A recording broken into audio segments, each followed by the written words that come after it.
August 3. புனித நிக்கோதேம்.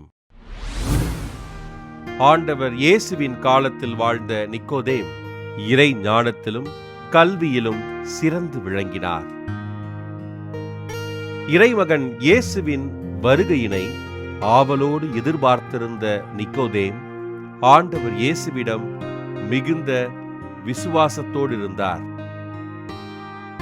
யூத சங்கத்தில் உறுப்பினரான இவர் ஆண்டவர் இயேசுவை இரவினில் சந்தித்து உரையாடினார்.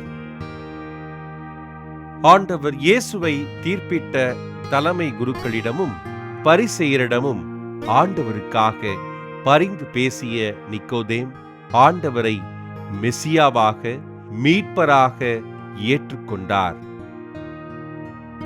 ஆண்டவர் இயேசுவிடம் மிகுந்த அன்பு கொண்டிருந்த இவர் ஆண்டவர் இறந்த பின்பு அரிமத்தியாவைச் சேர்ந்த யோசேப்புடன் இணைந்து ஆண்டவரின் உடலை அடக்கம் செய்தார். ஆண்டவர் இயேசுவின் உயிர்ப்பிற்கு பின்பு ஆண்டவரின் நற்செய்தியினை அறிவித்த நிக்கோதேம் படுகொலை செய்யப்பட்டு மறை சாட்சியானார். பரிசேயராக இருந்தபோதும் ஆண்டவரை ஏற்றுக்கொண்டு அவரது பணிக்காக உயிர் துறந்த நிக்கோதேமினை திரு அவை புனிதராக உயர்த்தியது. புனித நிக்கோதேம் திருவிழாவினை கொண்டாடுகின்ற நாம் நமது வாழ்வினை மனசாட்சியோடு நல்ல மனிதராக வாழ முயற்சிப்போம்.